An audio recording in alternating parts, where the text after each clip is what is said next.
Manchu is a staple in the community here. Think you're going to the corner store, but you're not.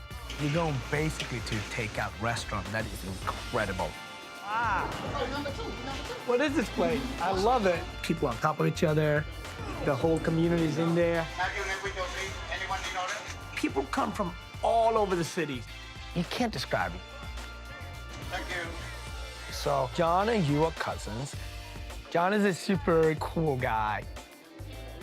You have John's dad behind the counter. You're busy today, huh? A little bit. Oh, what do we got? Chicken wings are literally just flying out. Fried chicken wings with barbecue sauce, and yakami, this incredible chicken noodle soup. What's the best thing to get? The wings and yakami? Wings and yakami. Yeah. How long have you been going to the store? For years. Yeah. There's dishes and the nuances in that place that can only be from the Vietnamese and the African-American community working together. And you see it, and you feel it, and you taste it in the food. How long has the store been open? Oh, to 26 years. So it's older than you.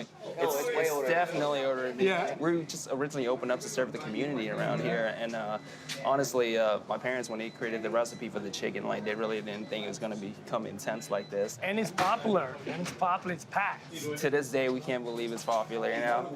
The neighborhood really looks out for this place. We're in an area where a lot of these people have had their grandparents come here, or like their parents, and they were kids growing up coming here, and they still come back. I have people who come here every single day of the week.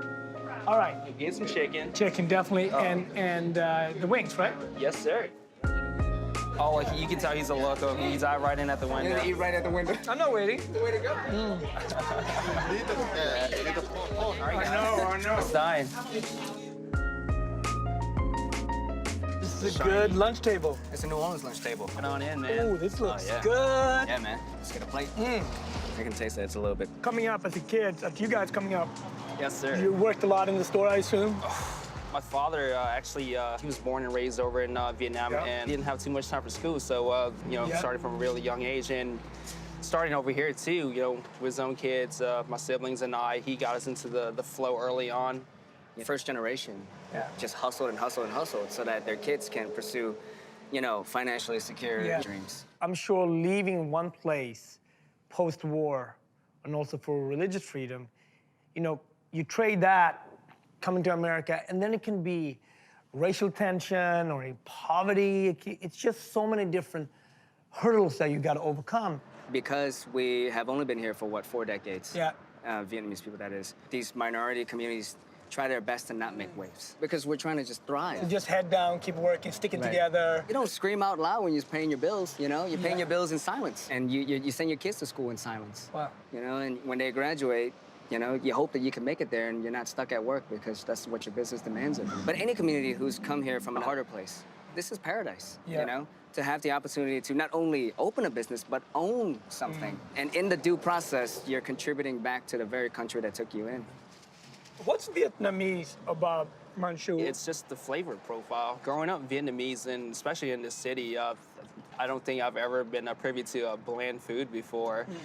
So everything that you try here, it's just sort of a kick to the taste buds. What do you think it's about the city? Because it doesn't really matter whether it's Vietnamese food or the food of New Orleans. It's always flavorful. It's always delicious. It's always pushing for bringing in different types of culture. Like, what do you think? Is it in the waters? What do you think It is in the water. We drink a lot. Yeah, it's a city where we really just revel in the little joys, because there's just so many communities here that are very low income. The luxuries that you do have are just very tiny and short. I think the story of the Vietnamese community in New Orleans is a story of two tales. To make it even more beautiful. One, and the stronger. Vietnamese community staying strong, sticking together to carve out this place that is theirs. The other tale is also how open-minded the city of New Orleans were to a new taste, a new culture. And historically, the city has always done that, whether it was through the French, Spanish, or the Africans. It's richer culturally for it, and it proves why it's such an iconic American city.